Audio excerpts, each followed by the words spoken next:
Bonsoir et bienvenue sur Europe 1. Nous sommes ensemble pour 2 heures de direct, 2 heures de confidence murmurées au creux de l'oreille, 2 heures volées à la nuit pour me parler de vous. La ligne est ouverte au 39 21. Vous y serez accueillis chaleureusement par Julie et Assiba sous l'œil attentif de Philippe Chartier qui réalise l'émission. Et vous pouvez également y participer par courriel sur le site europe1.fr, par SMS au 7 39 21, en commençant vos messages par le mot nuit. Et si une histoire fait écho à la vôtre, vous pouvez nous rejoindre en direct pour dialoguer avec nous à tout moment jusqu'à 1h en composant le standard 39 21, 34 centimes d'euros la minute. Europe 1, Caroline Dublanche. Bonsoir Pierre. Oui, bonsoir. Bonsoir. Donc je vous rappelle en fait, parce qu'on s'est déjà parlé en 2011 au sujet d'une histoire qui me tenait un peu à cœur. En fait, c'est au sujet d'une relation homosexuelle, on va dire. Oui. Et puis une relation en fait qui est non aboutie. Oui. Donc c'est un garçon sur lequel j'ai complètement flashé il y a 2 ans, 3 ans, enfin je sais plus trop, que je voyais régulièrement. Et puis je vous ai appelé parce que ça allait pas et je savais pas trop comment gérer la situation par rapport à ce garçon. Donc vous m'aviez donné comme conseil en fait de contacter une association qui s'appelle Contact, qui met en relation les homosexuels et les parents d'homosexuels. Donc ce que j'ai fait, et suite à ça en fait j'ai écrit au garçon, je lui ai envoyé un courrier, que j'ai déposé sur sa voiture parce que je sais pas où il habite. Et puis bon il s'est rien passé, voilà. Et là je vous rappelle en fait parce que cette relation m'obsède complètement et je sais pas trop comment en sortir quoi. Depuis 2 ans. Oui, voire 3 ou 4, je sais pas, je sais pas trop. Mais depuis plus de 2 ans, c'est sûr, ouais. Alors, vous dites que vous êtes, vous le voyez régulièrement, cet homme, mais Oui. il est dans votre cadre professionnel, il est... Non, dans le cadre loisir, on va dire. Oui. Donc là, je le vois plus, en fait. Mais vous lui adressez la parole, parce que là, vous me dites que vous lui avez laissé un mot sur le pare-brise de sa voiture, oui. donc... Ouais. Non, donc vous ne lui parlez pas, même dans le cadre de vos loisirs. Pourquoi? Non, et là, je le vois plus, en fait. Je l'ai pas vu pendant très longtemps. Je lui ai envoyé ce courrier parce que je l'ai trouvé par hasard, donc le garçon. Donc je lui ai mis un courrier sur son pare-brise. Il se trouve que le lendemain, je l'ai revu. Mais on n'a pas réussi à se parler, en fait. Pourquoi? Je sais pas, en fait. C'est très bizarre. C'est que je sais pas pourquoi. Est-ce que trop timide, je pense, peut-être d'un côté ou de l'autre. Et on n'a pas réussi à se parler. Moi, je sais qu'il était là parce que je lui avais envoyé ce courrier. Parce qu'il est arrivé à un horaire... Mais qu'est-ce que vous lui disiez dans ce courrier? Que j'étais attiré par lui, je pense qu'à un certain moment, en fait, il y a eu un échange de regards qui a fait que moi, ça m'a laissé complètement pétrifié, mais qu'il se passait quelque chose, en fait. Et que si je l'avais blessé à ce moment-là, j'en étais vraiment désolé, parce que c'était pas du tout mon intention, et que j'étais attiré par lui, quoi, en fait, et que j'avais très envie de le rencontrer, de pouvoir discuter avec lui, et je lui ai laissé mon numéro de téléphone. Donc j'avais un peu décrit, si vous voulez, qui j'étais pour qu'il puisse me reconnaître, parce que c'était pas forcément évident. Oui. Et donc le lendemain, en fait, il était là, quoi. Mais il était où? On s'est rencontrés à l'endroit habituel où on se voyait avant.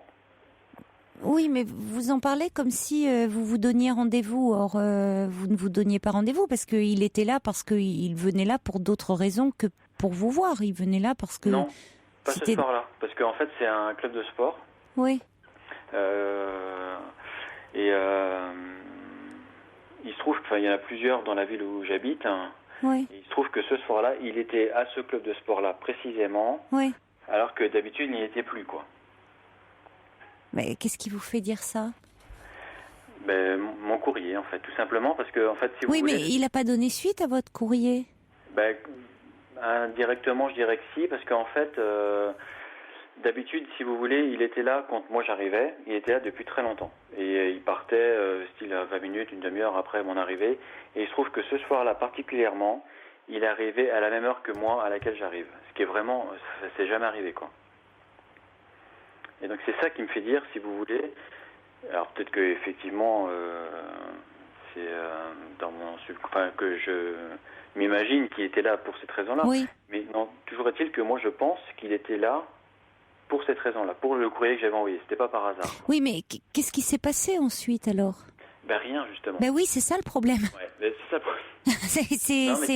C'est ça le problème. C'est-à-dire que s'il était là pour la raison que vous imaginez, c'est-à-dire s'il était là suite à votre courrier. Ouais. Donc, en réponse à votre courrier où vous lui dites qu'il vous plaît, et donc il vient. Il aurait dû dire, j'ai bien eu votre courrier. Soit n'attendez rien de moi et je ne veux plus que vous m'écriviez, ou bon, à la limite d'ailleurs, si c'était le cas, il ne se déplace pas. Il donne pas suite et il vient pas. Et s'il vient, je suis d'accord avec vous, c'est plutôt, il vient, il se déplace et pour vous dire, écoutez, moi aussi, je ne suis pas insensible à votre chat, mais allons prendre un verre ensemble et puis il se serait passé quelque chose. Mais s'il vient et puis qu'il se passe rien et pas même une parole, c'est peut-être qu'il était là pour toute autre chose. Oui. Enfin, vous ne pensez pas? Moi, je pense pas, mais. Oui, mais parce que ça vous arrange pas, cette version-là. Oui, non, mais tout à fait. Je me rappelle que quand je vous ai appelé en 2011, l'année dernière, vous m'aviez dit, en fait, ce garçon-là, il est inaccessible et c'est pour ça que ça vous attire, quoi. Et c'est peut-être que je suis resté là-dessus, en fait.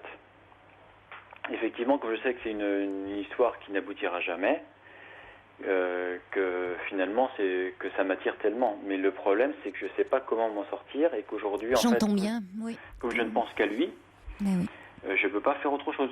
Pour vous donner une idée, en fait, donc après notre conversation l'année dernière, donc je suis allé voir Contact, j'ai rencontré quelqu'un là-bas. Oui. On a eu une relation qui a duré 2-3 mois, mais il se trouve que dans ma tête, en fait, elle s'est arrêtée, curieusement, le jour où donc on sortait d'un bar et je croise justement la personne dont je viens de vous parler. Par hasard, enfin, j'ai jamais rencontré ailleurs qu'à mon club de sport, et là, je le croise dans la ville un soir, à 2h du matin, et il allait en discothèque. Bon. Et mais ça s'est arrêté à ce moment-là, quoi. Enfin, vous voyez, c'est... Je peux pas construire autre chose, en fait, tant que c'est... Oui, cet homme vous obsède. Oui, complètement. Mais c'est ce qui serait intéressant de comprendre, c'est ce qu'il représente pour vous.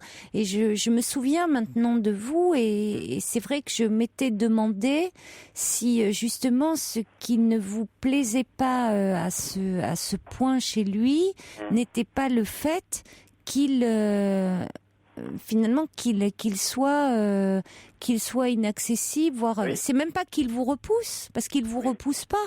Non. Non, je pense pas. Il est.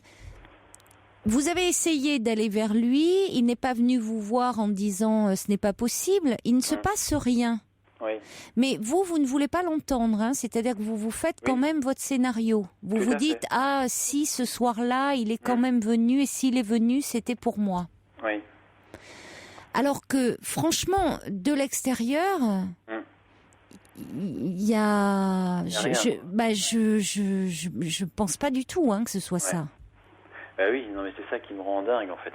Mais j'entends bien que ça vous rend dingue. C'est le propre de l'obsession. L'obsession, ça rend dingue. Et d'ailleurs, on voit bien, même les mots que vous utilisez. Vous dites l'échange de regards qui vous a pétrifié. Oui. Tout se joue au niveau du regard. Complètement. Pourquoi cet échange de regards qui vous pétrifie? Vous vous dites, vous vouliez lui dire si vous l'aviez blessé. En quoi auriez-vous pu le blesser? À quoi ça vous renvoie tout ça? Ce regard comme ça qui peut pétrifier. En quoi? Qu'est-ce que c'est ce qu'il faudrait creuser, parce que ça renvoie certainement à des choses dans votre histoire personnelle. Cet homme, finalement, il représente quelque chose. Il est un substitut d'autre chose. Oui. C'est pour ça qu'il est si puissant et qu'il a ce pouvoir attractif sur vous. Ouais. Ou alors, est-ce qu'il a un dérivatif à votre ennui? Est-ce que, vous voyez, oui, alors ça c'est possible aussi, ouais. Est-ce que vous vous ennuyez dans votre vie? Oui, forcément. Enfin, là aujourd'hui, il n'y a plus rien qui compte que lui, quoi. Donc. Oui, mais au point d'avoir arrêté une relation. Ah oui, non, mais c'est sûr. Une relation bien réelle, une relation pour quelqu'un qui est complètement, complètement fantasmé, que vous ne connaissez pas. Non, bien sûr. Vous ne le connaissez pas, cet homme? Non, pas du tout. C'est clair. Enfin, j'en ai bien conscience, si vous voulez. Hein. Je sais tout ça. Je sais qu'effectivement, s'il est venu ce soir-là, c'est peut-être le hasard. Enfin, ça peut être plein de choses. Mais aujourd'hui, je ne sais pas comment me défaire de ce truc-là, quoi. Donc, il se trouve que par hasard, hier, en fait, en regardant sur Internet, sur Facebook, j'ai trouvé son profil. Oui. Et alors, bon, après, j'ai trouvé son profil et ça m'a amené, en fait, à vous envoyer un message. Enfin, c'est pas par hasard, hein. Cela dit, à d'autres, Pierre, hein. Non, mais... Attendez. Non, vous êtes complètement obsédé par cet homme. Vous n'allez pas par hasard sur Facebook. Oui. Ouais, je le cherchais sans doute. Bah oui, bien sûr. Et j'ai trouvé son profil, en fait. Oui. Et je me suis demandé quoi faire, quoi. Oui. Je me suis dit, est-ce que je lui envoie à nouveau un message? Est-ce que tout à fait sûr, en fait, si vous voulez, que effectivement, c'était le hasard, c'était là ce soir-là et qu'il n'y a rien à attendre. Enfin, je pense que j'ai malgré tout besoin de sortir de ce truc-là parce qu'autrement, je ne peux rien faire. Oui. Et que ça me rend tellement malheureux que je peux plus, quoi. En fait, je peux plus continuer comme ça. Enfin, je ferme les yeux dans la journée ou n'importe quoi. Je le vois lui, je pense à lui, et je peux pas continuer comme ça, quoi. Non. Donc, en fait, ma bouée de secours, presque, c'était vous. En fait, je sais pas. Vous voyez, j'étais sur Internet hier, sur Facebook, machin. Oui. Et d'un seul coup, je me suis dit, tiens, il y a Europe 1. Enfin, bon, je suis allé sur Europe, le site. Et puis, je vous ai trouvé vous, j'ai envoyé le message. Voilà. Enfin, vous voyez, tout s'est enchaîné comme ça. Mais c'est important d'en parler. Vous avez raison. Ça va être votre issue, elle est là. Ça va être de parler de lui. Il faut en parler d'une obsession. Oui, mais alors le problème c'est que je ne sais pas à qui, parce que tout à l'heure vous me parliez, il n'y a pas longtemps, de mon ennui, c'est qu'aujourd'hui j'ai personne à qui en parler, quoi. Je peux pas en parler à ma famille, vous voyez, j'ai personne autour de moi à qui en parler, quoi. Il faut élaborer cette obsession, donc il faut en parler en thérapie. Ouais. Elle a un sens. Ouais. Elle a vraiment, elle a un sens. Cet homme, il faut arriver à comprendre ce qu'il représente pour lui, parce que on peut avoir du mal à se défaire d'un lien, d'une personne que l'on a aimée et qui est bien réelle, avec qui l'on a vécu, avec qui on a vécu un lien charnel, que l'on a aimé. Que l'on a étreint, que l'on a, que l'on a aimé pour ses qualités humaines. Ça, c'est tout à fait compréhensible. Je ne dis pas que là, vous aimez quelqu'un. Enfin, c'est même pas vous aimez. Vous êtes obsédé par quelqu'un que vous ne connaissez pas. Donc c'est ce qu'il incarne, c'est ce qu'il représente. Et c'est pour ça que c'est si douloureux et que vous avez tant de mal à vous défaire de ce lien. C'est-à-dire que vous ne comprenez pas, ça vous échappe. Ça n'a pas de sens, mais vous pouvez trouver le sens parce que vous l'avez en vous. Cet homme représente, il y a une figure derrière. Il y a une figure, il y a un sens caché qui est lié à votre histoire personnelle. Est-ce que vous avez déjà eu dans vos histoires d'amour passées eu tendance comme ça à être un peu dans l'obsession, dans la dépendance? Non. Non, enfin j'ai toujours été, j'ai eu effectivement d'autres hommes dans ma vie, hein. Oui. Dont un, ça a duré une dizaine d'années. J'étais effectivement attaché à lui, mais pas dans l'obsession. Enfin, c'était pas du tout une image fantasmée ou comme aujourd'hui, quoi. C'était pas du tout ça. Et vous n'avez pas, vous n'êtes pas dans la dépendance dans votre façon d'être dans la vie, de fonctionner. Vous n'avez pas des dépendances. Non, je pense pas. En fait, je suis dans le regret de ce que je n'ai pas pu faire ou avoir. Mais pas dans la dépendance. Par rapport à cet homme ou par rapport à d'autres vous me parlez d'autres choses là? Par rapport à cet homme ou par rapport à d'autres hommes, en fait, ou d'autres situations que j'aurais pu effectivement vivre et que j'ai pas vécu, etc. Je suis peut-être dans ce regret-là, mais pas dans la dépendance, quoi. D'accord. Mhm. Bon. Il y a des choses à comprendre, hein. Oui, c'est ce que j'ai envie de vous dire. Ouais. C'est-à-dire que c'est pas et il faut vraiment quand vous dites que vous pouvez pas en parler à votre famille, pour quelle raison? Parce que l'homosexualité en général, en fait, on n'en a jamais parlé, quoi. Enfin, bon, je leur ai dit un jour que j'étais homo, que j'avais une relation à ce moment-là, etc. Et ça s'est arrêté là. On n'en a jamais reparlé depuis. Après, donc avec mes parents, c'était très difficile, notamment avec mon père. Oui, pourquoi? Parce que je ne l'ai pas vu pendant plusieurs mois après, il ne voulait plus me voir. Ah oui. Oui, donc ça a duré, oui, effectivement, plusieurs mois, 6 ou 9 mois, je ne sais plus trop. Après, on a pu se revoir, mais sans en parler, quoi. En fait, la seule personne aujourd'hui avec qui je peux un peu en parler, c'est ma sœur. Mais elle est loin de chez moi, donc on a très peu de contact, elle a sa vie de famille, enfin voilà, donc... Vous êtes assez isolé, finalement. Je suis très isolé, en fait, parce qu'avec le temps, je me suis coupé de tout le monde, en fait. Plus ou moins, enfin, en superficie, si vous voulez, je vois effectivement ma mère, mon frère, oui. Mais ça reste superficiel, quoi. Enfin, Oui. on n'a pas de... J'ai personne à qui parler. Et sur le plan amical, C'est pareil. comment ça se fait, ça, que vous soyez isolé amicalement? Je me suis coupé de tout le monde, en fait. Soit parce qu'effectivement, il y a un moment donné, il y a quelque chose qui m'a pas plu dans la relation et qu'on n'a pas pu... Enfin, que je n'ai pas pu surmonter. Et donc, j'ai arrêté de voir les gens, en fait. Donc, il y a ceux que j'ai arrêté de voir parce que j'étais homo et que je pouvais pas leur dire. Et il y a ceux que j'ai arrêté de voir, ils savaient que j'étais homo, mais parce qu'il y a un moment donné, quelque chose qui m'a pas plu, j'ai arrêté de les voir. Donc, oui, mais il y a une grande part, ça entretient aussi l'obsession. Oui, peut-être, ouais. Ben oui, puisque finalement, cet homme est du coup complètement sublimé. C'est comme si tout votre salut pouvait venir de là. Vous vous isolez de plus en plus, parce que finalement, il y a une difficulté un peu identitaire par rapport à votre homosexualité. Oui. Comme si, du fait de votre homosexualité, vous vous sentez à juste titre, enfin, dans votre famille, ça a été difficile. Vous êtes senti rejeté. Oui, complètement, oui.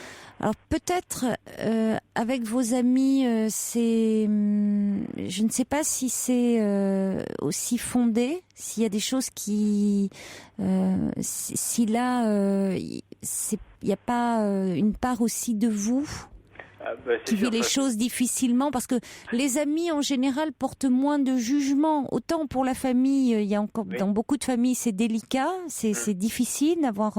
Beaucoup de parents ont du mal encore à accepter que leur enfant soit homosexuel. Les amis, que leur ami soit homosexuel, ça leur pose en principe pas de problème, parce que un ami, on l'aime tel qu'il est. Vous voyez, c'est pas les mêmes enjeux. Oui, non, bien sûr, mais j'ai pas arrêté de les voir à cause de ça, en fait. J'ai arrêté de les voir, enfin, je pense notamment à un couple d'amis, parce qu'il y en a un des deux dont j'étais assez proche, en fait, qui ne croyait pas en ce que j'étais. C'est-à-dire qu'à chaque fois que je faisais quelque chose, il me disait, en gros, ça va pas marcher, ou... voilà, en fait, donc... moi, j'ai besoin, si vous voulez, malgré tout, d'être entouré de gens qui m'aiment, oui, qui me montrent que je vaux la peine d'être là, d'être leurs amis, d'être... Voilà. Et donc, j'avais pas ce sentiment-là avec les gens, et donc j'ai arrêté de les voir, quoi. Mais vous avez d'autant plus besoin d'être entouré de gens qui vous aiment que vous ne vous aimez pas.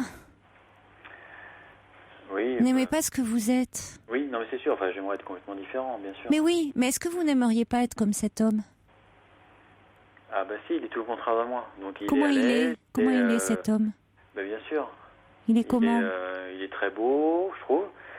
Il est très à l'aise dans sa vie. Quand on le voit, en fait, moi où je le voyais, j'en discutais avec un copain une fois qui me dit, mais c'est un gars qui est à l'aise, quoi. Dans sa vie, vous voyez, on sent qu'il a un rapport avec les autres qui est complètement naturel, qui est fluide. Et c'est tout le contraire de moi, quoi. Donc, effectivement, en fait... Oui. Mais elle vient de là aussi. C'est l'obsession de vouloir finalement être comme lui ressembler, tendre vers ça. C'est cet idéal, vous tendez vers ça, cet idéal, être comme lui ressembler. Or, finalement, le travail que vous avez à faire, vous, Pierre, c'est d'arriver à pouvoir être vous-même et pas vouloir être quelqu'un d'autre. Non, mais c'est sûr, mais... Voilà, parce que c'est ce qui vous fait souffrir finalement. C'est en vous rapprochant de cet homme, en essayant à tout prix d'être aimé de cet homme, ça serait essayer vous de vous aimer un peu plus. Vous savez, c'est un peu, il y aurait un peu de cette lumière, de cette qui retomberait sur vous comme ça, hein, de ces paillettes dorées qui retomberaient sur vous. Mais c'est une illusion, ça dure pas. Mais ça donne cette impression-là. Or en fait, ce travail-là, vous pouvez le faire en essayant. En vous aimant vous, en vous construisant vous. On peut jamais être quelqu'un d'autre et surtout que en plus c'est cette image que vous avez de lui, quelqu'un qui apparemment est à l'aise en société. Bon, tout ça, c'est l'image qu'il vous renvoie, qu'il vous donne. Vous ne savez pas, au fond, ce qu'il est. Ça se trouve, c'est quelqu'un qui peut-être doute, et bon, vous le trouvez beau, mais oui, vous le trouvez beau, mais vous savez, la beauté, c'est tout ça, c'est très subjectif. Vous trouvez pas beau, mais vous trouvez pas beau parce que vous doutez terriblement de vous, parce que vous ne vous aimez pas, parce que, pour des tas de raisons, la beauté, c'est aussi, on peut trouver beau quelqu'un parce qu'il a beaucoup de délicatesse, de sensibilité, d'élégance dans ses sentiments. Vous voyez, c'est pas simplement un corps, des traits réguliers. C'est pas simplement ça la beauté. Oui, non, mais c'est sûr. Ouais. Donc vous avez beaucoup à faire par rapport à vous, au lieu de vous fixer sur cet homme. Cet homme, finalement, c'est un leurre. C'est ce que je pense depuis le début. Vous le savez au fond. Oui, et finalement, en vous fixant, plus vous vous fixez sur lui, plus vous vous éloignez de vous et plus vous êtes malheureux. C'est ça l'obsession, hein ? Oui, non, mais c'est ce que vous m'aviez dit, je pense, déjà la première fois, et que je peux pas si vous pouvez, vous pouvez l'entendre, mais simplement, maintenant, il faut le travailler, et ça, il faut le travailler en thérapie. C'est-à-dire que vous pouvez l'entendre, vous l'avez entendu, maintenant, il faut le travailler en profondeur en thérapie. Moi, parce que je vais pas vous le répéter à chaque fois. On peut je peux vous dire ça tous les ans. Oui, bien sûr, non mais oui. Vous voyez, mais bon, je veux bien le faire, hein. Oui, non mais je comprends bien. Non, mais... Vous voyez, je veux bien si dans des moments comme ça où vous vous sentez pas bien et plutôt, bien sûr que vous pouvez m'appeler, mais vraiment, je vous encourage à aller en parler en thérapie. Parce que je vous assure qu'on peut se délivrer d'une obsession parce qu'on peut lui donner du sens. D'accord ? Donc, vraiment, faites le pas. D'accord. Bon courage, Pierre. Écoutez, merci beaucoup, Caroline. Au revoir. Bonne soirée, au revoir. Bonne soirée, au revoir. Des mails qui arrivent suite au témoignage de Pierre. Petite souris qui dit « Je suis une femme hétéro, mais je me retrouve dans cette histoire très déstabilisante. Je pense que nous souffrons de dépendance affective, une obsession qui nous tue. Vous pouvez transmettre mon mail à Pierre. » Et puis Chaudron de la Barque qui dit « Votre mal-être est palpable à travers votre témoignage. Vous avez été pétrifié par un échange de regards aussi bref que furtif. Et à présent, vous semblez vous repasser ce film en boucle au point de focaliser sur cet inconnu, objet de toutes les fantasmagories et autres projections. Vous semblez avoir la volonté de rompre cette répétition et devez donc démonter votre schéma de pensée à l'aide d'un thérapeute. Apaisez-vous, sortez, soyez dans la vraie vie, dans des gestes et des actions du quotidien concrètes. Si cela peut vous aider, coupez-vous du monde virtuel pendant une période durable. Très bon courage à vous. Je pense qu'effectivement, Il serait important que Pierre aussi renoue des contacts avec des personnes pour sorte de l'isolement, travaille, élabore cette obsession en thérapie et puis rompe l'isolement, parce que l'isolement entretient l'obsession. Ça, c'est indéniable. Alors, il y a Cathy aussi qui dit en quoi cela diffère-t-il de l'érotomanie. L'érotomanie, c'est la conviction délirante d'être aimé. Pierre n'était pas dans le délire. C'est-à-dire, il y avait quand même il était lucide. C'est-à-dire que il disait bien, quand il avait mis le petit mot sur le pare-brise, il disait cet homme est venu dans le centre sportif. Il disait qu'il pensait qu'il était venu suite à ce mot, mais il a quand même dit oui, je pense que peut-être qu'effectivement je me dis ça, mais je me raconte une histoire. Donc, quelqu'un qui est dans l'érotomanie est vraiment convaincu que l'autre l'aime en retour. Donc il y a la phase d'espoir ou de la phase d'attente où l'autre va se déclarer, et puis il y a la phase de dépit qui là est très dangereuse pour celui sur lequel la personne érotomane a jeté son dévolu, parce que elle s'estime trahie, et là ça peut aller très loin puisque certaines passent à l'acte de façon extrêmement violente. Donc non, Pierre est très loin de ça. Alors on va accueillir Marie. Bonsoir Marie. Oui, bonsoir Caroline. Bonsoir. Merci beaucoup de prendre mon appel. Mais je vous en prie, je suis là pour vous. Oui. Bon, je suis très émue ce soir parce que mon ami avec qui je vis depuis 2 ans vient de partir suite à une dispute. En fait, le problème qui se pose, c'est que chaque fois que nous sommes parmi d'autres personnes, il monopolise la parole et ça ne permet pas un échange et ça ne me permet pas de m'exprimer. Donc ça me frustre. Oui. Et quand on se retrouve seuls tous les deux, que je lui explique que ça serait bien qu'il soit plus dans l'écoute, qu'il me laisse m'exprimer, même si j'accepte qu'il parle plus que moi, parce que moi j'ai tendance à être plus dans l'écoute que lui. Enfin bon.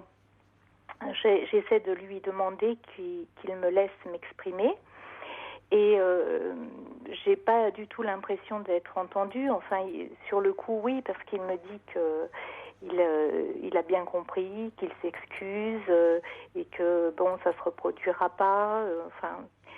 Et à nouveau, c'est un problème qui est récurrent et qui vraiment maintenant me pose vraiment des problèmes, parce que je me demande comment c'est possible à chaque fois qu'on est parmi d'autres personnes, ça se passe pas bien, alors que quand on est tous les deux, on a beaucoup de goûts en commun, on fait pas mal de choses et on partage beaucoup de choses. Mais alors, c'est-à-dire qu'il monopolise la parole, même au détriment donc de vous évidemment, mais même des autres personnes présentes. Oui, c'est-à-dire qu'il est au centre, voilà. le centre un peu du monde là. Il a du mal à laisser, à écouter. Il a du mal à écouter, et en plus quand il monopolise la parole, c'est un peu une logorée de parole. Il parle beaucoup de lui. Et finalement on perd le fil de la conversation, de l'échange. Enfin, moi je trouve dommage, parce que je trouve qu'on passe à côté de choses, et j'arrive pas à lui expliquer. Quand je lui explique, il me dit que je gâche tout, qu'il était content, qu'il a passé une bonne soirée, et que moi je suis toujours négative. Oui, il doit trouver que vous êtes rabat-joie, parce que lui ne le vit pas comme ça. Lui était certainement bien, il était dans son euphorie du moment, et il ne réalise pas que ça peut être un peu pénible pour les autres, cette logorée. Voilà, exactement. Et il ne le fait pas. Alors, quand vous êtes tous les deux, il ne le fait pas. C'est dès qu'il a un public. C'est-à-dire quand on est tous les deux, oui, il le fait moins, mais quand même parfois mais quand on est tous les deux, c'est plus facile pour moi parce que j'arrive mieux à prendre la parole. Enfin, ou même quelquefois, je lui dis bon, tu peux m'écouter maintenant. Enfin, disons que quand on est tous les deux, ça pose beaucoup moins de problèmes. Ah ben, à deux, c'est-à-dire qu'il y a forcément plus un moment, un échange. Oui, voilà. C'est plus facile d'être dans un dialogue, oui. Alors que dès qu'on est à plusieurs, c'est plus compliqué. Et puis peut-être que justement, il aime avoir un public devant lui. Oui, je crois. Oui, alors, est-ce que vous avez le sentiment qu'il est un peu qu'il ne parle pas assez, qu'il est un peu privé, qu'il ne peut pas suffisamment s'exprimer, ou dans son métier, là où il est, qu'il est un peu frustré? Oui, un peu, c'est vrai. Et puis en plus, j'ai remarqué qu'il parle beaucoup, mais il parle très peu de lui, en fait. Et que même dans le privé, même quand on est tous les deux, c'est difficile de parler de choses un peu plus profondes. Il a du mal à parler de lui, par contre. Hein. Donc, c'est souvent ça. Les gens qui sont logoréiques ne parlent pas de leur intimité. Voilà. Hein, ils parlent beaucoup. Voilà, exactement. Ça, c'est évident, c'est une forme de... énormément, mais très peu d'eux. Voilà, c'est ça. Et moi, ça me pose un problème, parce que je trouve dommage. Et quelquefois, j'essaie de lui parler, de me faire comprendre. Et là, il finit par s'énerver. Enfin, disons que, on finit par se disputer et ça gâche un peu à chaque fois. Enfin, ça finit par, je finis par appréhender de recevoir des personnes, enfin d'être parmi d'autres personnes. Est-ce que vous avez le sentiment que vos amis, ça les dérange un peu, l'attitude de votre ami? Pas vraiment, non. Non? Pas trop, non. Non, eux le connaissent et ils arrivent quand même à un moment à s'exprimer. Oui, j'ai l'impression plus facilement que moi. C'est plutôt vous que ça énerve. Voilà, c'est plutôt moi. Vous avez peur que ça gâche un petit peu la soirée? Oui, et puis moi, j'aimerais bien être plus dans l'échange, plus écouter, être, voyez. Se passer la parole, écouter, répondre, que chacun puisse échanger. Et pour moi, c'est frustrant, quoi. Et puis c'est surtout qu'on finit par se disputer. Et j'ai l'impression que j'ai un mur d'incompréhension, quoi. Et j'en souffre. Ça me crée, voyez. Certaines fois, je me sens angoissée à cause de ça. Oui, à cause de ce débit verbal comme ça très accéléré, c'est un peu anxiogène pour vous. Oui. Et puis c'est surtout que je me dis, mais c'est pas possible, si on peut jamais voir des personnes, on peut pas vivre tout le temps, parce que sinon on a une relation assez fusionnelle. Et je trouve dommage qu'on puisse pas, parce que moi finalement c'est plus un plaisir maintenant, parce que je me dis que si c'est pour l'écouter comme ça, pour moi ça m'apporte pas grand-chose. Mais avec vous, il se met lui en avant beaucoup, il a plaisir à parler, mais c'est pas pour vous déprécier vous, c'est pas pour vous dévaloriser. Non, mais ça c'est déjà arrivé quand même. C'est déjà arrivé aussi qu'il me dévalorise. Et ça, je lui en ai déjà parlé aussi. Donc maintenant, il fait un peu attention quand même. Mais c'est déjà arrivé qu'il me dévalorise, qu'il me dise que je suis négative, comme ça, parmi des personnes ou qui trouvent des choses à dire sur moi, oui. Mais bon, ça arrive moins souvent maintenant que je lui ai pointé du doigt. Bon, donc vous lui en avez parlé et là, il en tient compte depuis que vous lui avez dit. Oui, j'ai l'impression que ça, il en tient compte. Bon, donc ça, c'est une bonne chose quand même. Il réagit par rapport à ce que vous lui avez dit. c'est pas comme s'il ne vous avait pas entendu, écouté, et bon. Donc, moi, je vois pas pourquoi vous n'arriveriez pas à avoir des dîners. Ce qui poserait problème, c'est si vos amis se plaignaient. Je crois que c'est, comme vous dites, c'est plus vous. Bon, ça vous angoisse. Ça vous angoisse parce que là, vous n'êtes pas face au même homme. Vous aimeriez des échanges plus calmes, moins nerveux, plus agités. Bon, cet homme, il est comme ça. Il a besoin, c'est un tempérament un peu... comme ça, certainement un peu explosif, un peu impulsif, un peu qui a. Vous n'allez pas le changer non plus. Oui, vous l'avez rencontré, il était comme ça, hein. Oui, c'est ça, oui. Vous l'avez connu comme ça.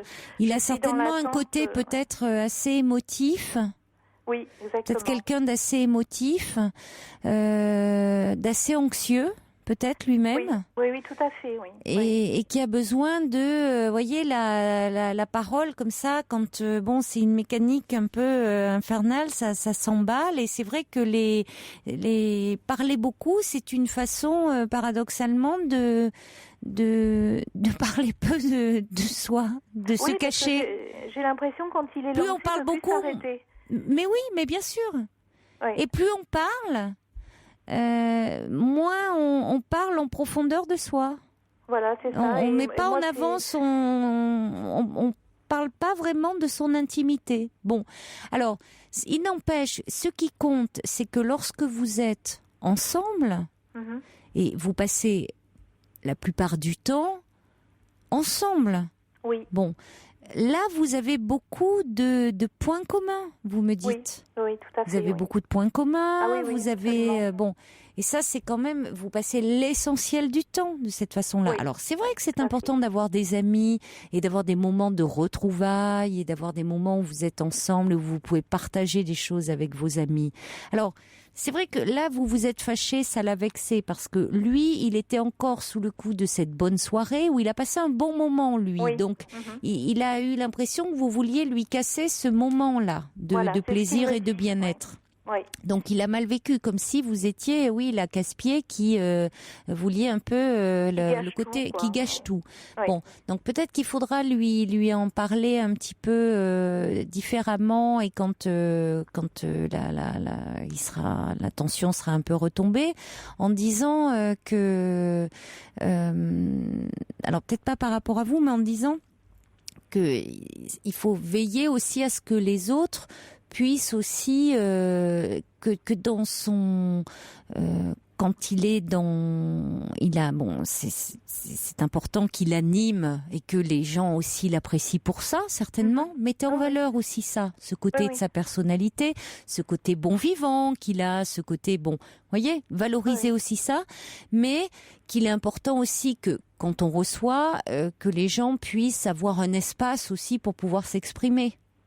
Oui, mais ça, je lui ai déjà dit plusieurs fois et en fait, c'est toujours le même scénario, quoi. J'ai beau lui dire... oui, mais ça peut faire son chemin. Oui. Et puis après... Oui, mais après, il est pris dans l'euphorie. Ça doit être quelqu'un d'émotif et qui doit avoir du mal à canaliser ses émotions. Hein, comme, je pense, voilà. Oui. Bon. Ouais, je pense. Et donc, vous avez du mal. Quelqu'un comme ça, c'est vrai, c'est quelqu'un aussi qui une fois qu'il s'emballe, la logorée, c'est aussi ça. C'est aussi quelqu'un qui peut être un peu dans la frustration et qui peut-être ne parle pas suffisamment de lui. Donc, vous pouvez aussi, quand vous êtes tous les deux, l'amener à parler. Vous qui aimez justement l'échange, là vous pouvez l'amener à être davantage dans l'échange et petit à petit, progressivement, à l'amener à parler davantage de lui. Oui, mais c'est ce que parce que je pense que s'il arrive à davantage s'exprimer, peut-être qu'il sera moins dans la logorée dans ces moments comme ça de réunion publique. Oui, c'est possible. C'est possible. Quand on est beaucoup dans la logorée comme ça, c'est qu'il y a aussi certainement peut-être pas assez. Ça traduit aussi peut-être une certaine frustration par ailleurs. Oui, c'est possible ça, parce que c'est vrai que d'un autre côté, il a aussi du mal à se faire des amis, quoi. Et moi, finalement, maintenant, c'est vrai que j'aime autant, enfin, quelquefois, j'aime bien voir mes amis en dehors parce que, justement, là, je peux mieux m'exprimer, je peux mieux échanger. Et voilà, je trouve que c'est un peu dommage quand même. Mais vous pouvez, vous, voir vos amis en dehors, bien sûr. Oui, mais c'est sûr, mais je trouve dommage que quand on est comme ça ensemble, parce que moi, ça me frustre énormément, quoi. Bon, je me dis, si c'est moi qui dois prendre sur moi, parce que finalement, quand je veux dire quelque chose, quelquefois, il me coupe la parole ou il continue ce que j'avais commencé de raconter. Enfin, vous voyez, c'est un peu frustrant quand même. Bon, de toute façon, vous savez, dans la vie de couple, tout peut pas être toujours parfait. Hein. Voyez, il faut pas non plus. Vous pouvez pas. Vous pouvez voir vos amis aussi de votre côté, parce que on parle pas de la même façon avec ses amis quand on les voit comme ça seuls que quand on les voit avec son conjoint. On n'a pas le même type d'échange, le même type de conversation. Bon, donc comme ça, vous avez vos moments d'échange où vous pouvez parler avec vos amis. Les moments où vous êtes en couple avec lui, et c'est quand même important que vous ayez comme ça ces moments de partage, de complicité. Là, bon, vous avez des moments où vous voyez vos amis ensemble. Il est ce qu'il est, il a cette personnalité un peu extravertie. C'est aussi quand même ce qui a dû vous plaire chez cet homme. Faut pas l'oublier non plus, oui. hein.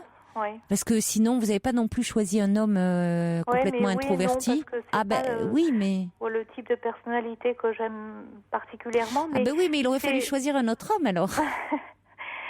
C'est surtout qu'on a beaucoup de goûts en commun et c'est vrai que voilà, mis à part ce problème.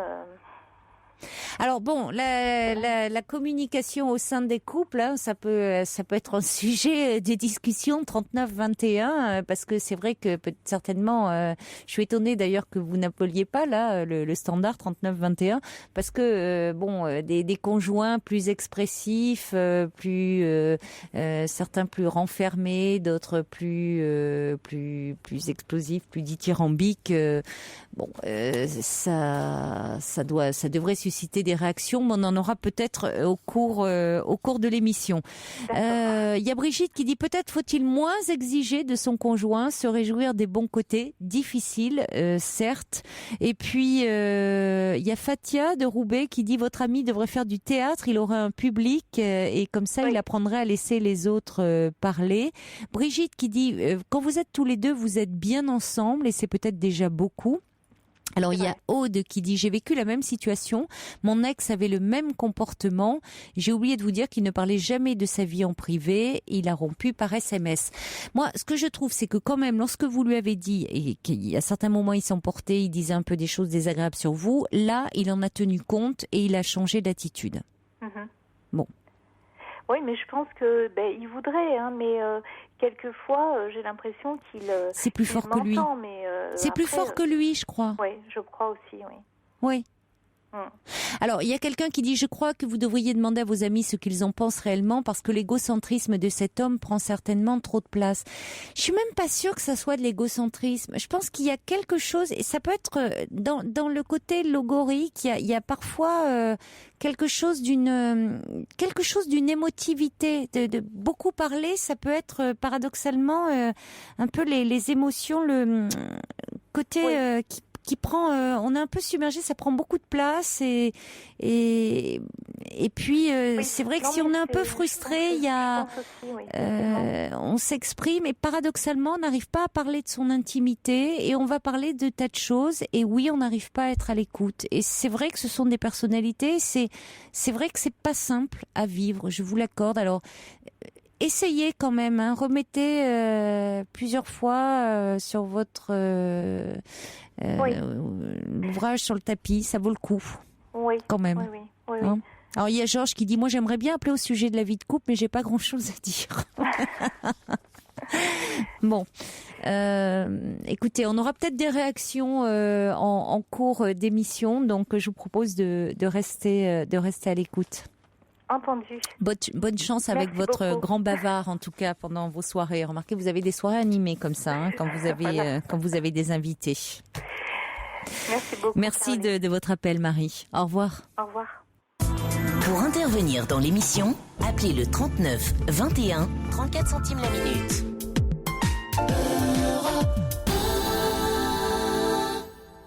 Alors il y a Laurence de Picardie qui dit: la prise de parole constante montre que votre ami aurait peut-être peur de passer inaperçu et montrerait là un manque de confiance qu'il a en lui. Rassurez-le. Oui, mais je pense pas que forcément que c'est de l'égocentrisme. Je pense que ça traduit plutôt une faille, un manque de confiance. Je suis assez d'accord avec ça. Guillaume dit: j'ai 18 ans, j'ai un grand-père qui semble avoir un comportement similaire. Avec le temps, j'ai compris que son but premier n'est pas de faire du mal ni d'embêter, mais de faire plaisir. Certaines personnes sont effectivement comme cela. Il est bien souvent très difficile de les changer. Et oui, voyez, les jeunes gens, parfois beaucoup plus sages que leurs grands-parents.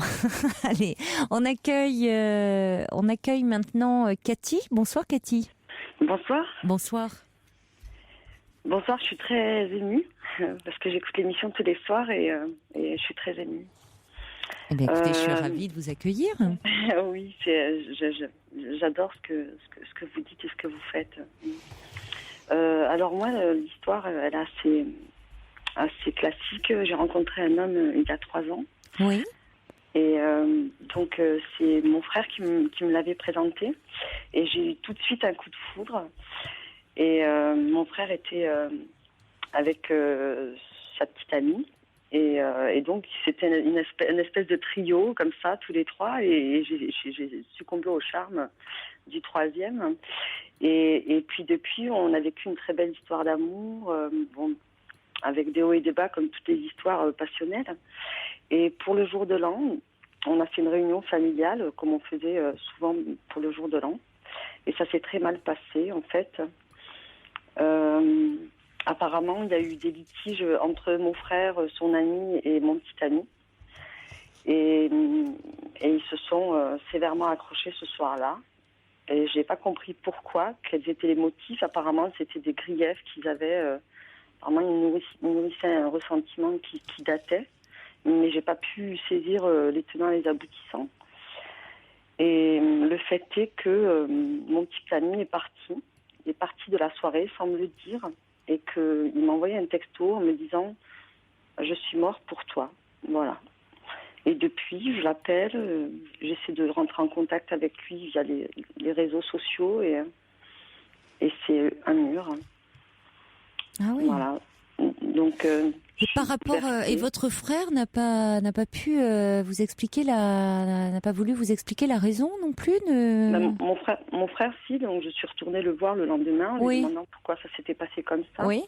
Et il m'a dit qu'il trouvait que mon petit ami n'était pas clair, qu'il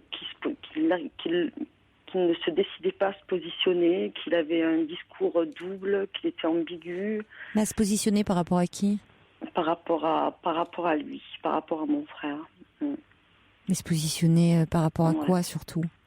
En fait, je pense que il le considère comme son ami. Et il a eu un problème avec sa petite amie, mon frère.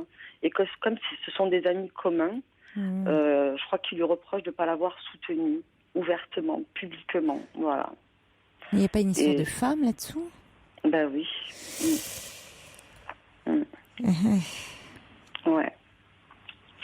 Et donc j'ai l'impression qu'il y a ça, qu'il y a la petite amie de mon frère, ce serait un peu l'objet l'objet du conflit. Voilà. Oui, ça laisserait supposer. Enfin, après, on ne sait pas. On peut être que dans l'interprétation, mais ça fait un peu rivalité entre eux là. Je sais pas. Il y a quelque chose. Il y a un truc qui est pas clair. Et mon petit ami, quand mon frère, parce qu'il l'a fait en public, quoi, quand mon frère lui a dit mais qu'est-ce que t'es pas clair. Tu m'as dit des tas de choses à propos de ma copine et là je te vois tu souris avec elle, tu lui fais la bise. En fait, il a mis le doigt sur des contradictions. Voilà, et mon petit ami lui disait mais non, mais j'ai rien fait, il s'est braqué. Votre frère disait ça à votre petit ami? Oui, tout à fait. Il lui disait pourquoi t'es pas clair, pourquoi tu te positionnes pas, pourquoi tu dis pas ce que tu sais. Oui, c'est parce bizarre. que ça aurait pu être, ça aurait pu être aussi votre frère qui. Enfin, enfin, on sent qu'il y a une histoire de rivalité entre deux, et malheureusement, c'est vous qui en faites les frais. Et du jour au lendemain, votre petite amie vous laisse comme ça par texto en disant je suis mort à partir d'aujourd'hui. Ouais, comme si il voulait m'évincer parce que. Peut-être, alors je me suis imaginé plein de choses, parce que quand on est bouleversé comme ça, après on s'imagine plein de choses. Je me dis, est-ce qu'il ne craint pas que je découvre des choses que je ne devrais pas découvrir, ou est-ce qu'il était clair avec moi, est-ce qu'il n'a pas mené un double jeu, est-ce que... Mais même votre frère, finalement, ne vous dit pas clairement les choses. Alors peut-être pas pour vous protéger. Mais il vous dit pas, il vous dit pas clairement les choses. Qui finalement, est-ce que vous préféreriez savoir les choses, ou est-ce que vous n'avez pas vraiment envie de savoir? C'est ça. J'aimerais bien savoir. Vous aimeriez savoir? Oui, j'aimerais savoir quel est l'objet du conflit déjà. Mais est-ce que c'est fondé, ou est-ce que c'est, voyez, après quand on est dans des histoires parfois de rivalité et de jalousie, on suppose que votre frère suppose peut-être que votre petite amie avait des vues sur sa fiancée. C'est exactement ça. Mon frère m'a dit ça. Oui, votre frère vous a dit ça. Bon, mais alors il suppose cela, mais c'est peut-être pas le cas. Votre petite amie met un terme à la relation, mais ce qui est curieux, c'est pourquoi il arrête avec vous, parce que dans ces cas-là, il pourrait dire j'en ai marre, il va pas bien, il va pas bien de me soupçonner de ça, mais pourquoi c'est vous qui en faites les frais, et pourquoi il mettrait un terme à la relation avec vous? Parce qu'il aurait pu vous en parler en disant, écoute, ton frère me soupçonne, et c'est là où du coup il ne fait que entériner les soupçons en rompant avec vous. Exactement. Ben oui. Exactement. Il donne raison à votre frère. Exactement. Parce que s'il vous en avait parlé en disant que votre frère le soupçonne à tort, ça serait plus simple. Or là, voyez, en partant de la sorte, bon. Alors c'est peut-être pas le cas, hein. C'est peut-être pas le cas, mais c'est pas clair, quoi. Il a pas pris la peine de s'expliquer avec vous. Tout à fait. Et là où je trouve que votre analyse est juste, c'est que il a opté pour la fuite tout de suite. Oui. Mais il aurait pu revenir après, quelques jours après, me dire voilà, je vais t'expliquer ce qui s'est passé. Mais c'est dommage parce que vous savez, parfois, il y a des personnes comme ça qui fuient, qui ont des attitudes de... on le voit même dans des affaires, dans des faits divers, dans des choses comme ça, qui ont vraiment l'attitude du coupable. Et qui ne sont pas coupables, mais qui se comportent comme tels. C'est vrai. Et d'autres, à l'inverse, qui sont coupables, je mets entre guillemets, je mets coupables, voyez, entre guillemets, qui sont pas du tout coupables. Et alors, il y en a qui sont coupables. Et alors, en revanche, vous jure leur grand Dieu que il y a aucun problème. Elles savent très bien y faire. Et d'autres qui ont vraiment adoptent le profil type du coupable alors qu'elles y sont pour rien. Donc parfois, on ne sait pas en même temps. Mais c'est fou qu'ils soient partis comme ça sans rien vous dire. Ouais. C'est dommage, au bout de 3 ans. Ouais. Alors que Votre frère, lui, demande Georges, il est toujours avec sa petite amie ? Oui. Et alors il y a quelqu'un qui dit vous avez parlé vous avec cette jeune femme puisque vous la connaissez, c'est peut-être votre future belle-sœur. Tout à fait. Vous en avez parlé avec elle? Oui, oui. Qu'est-ce qu'elle vous dit? Et en fait, elle me dit que mon frère et mon petit ami ont eu une conversation. Oui. Et que mon petit ami aurait fait des révélations sur elle. Voilà, qu'elle n'était pas très sérieuse, pas très sérieuse, quoi. Qu'elle jouait un double jeu, que voilà. Et mon frère, en fait, a voulu les mettre tous les deux face à face. Et c'est ce qui est passé le soir. On va continuer à. Mais c'était sympa, hein, ouais, ça finissait bien, ça commençait bien, ma pauvre. Hein. Bon, on va en parler après le journal. à tout de suite, hein, Cathy, ne raccrochez pas.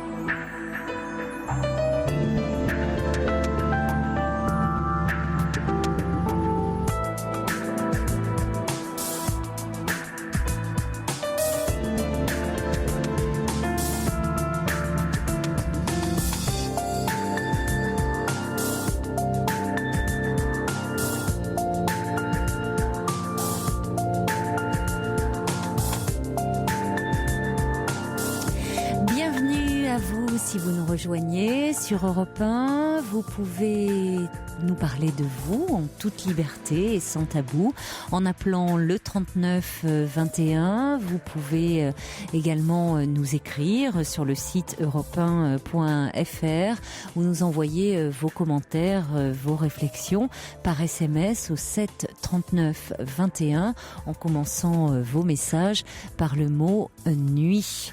Nous sommes en compagnie de Cathy. Alors Cathy, vous avez passé un drôle de 31 décembre puisque vous étiez en compagnie de votre frère, de votre petit ami. Votre frère et votre petit ami étaient amis à la base puisque c'est votre frère qui vous a présenté votre petit ami il y a 3 ans.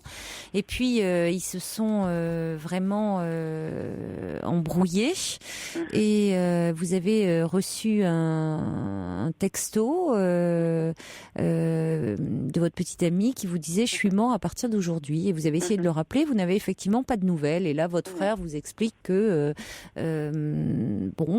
c'est votre frère a un petit peu, beaucoup même, dévalorisé la fiancée de votre frère.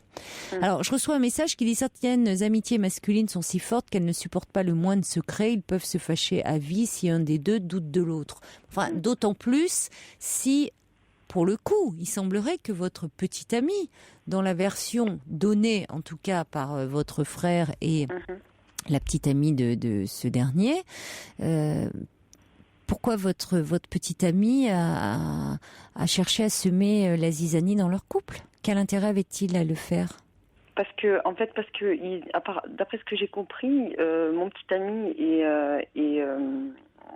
mon petit ami, mon frère et la chérie de mon frère ont passé une soirée il y a quelque temps et la petite amie de mon frère a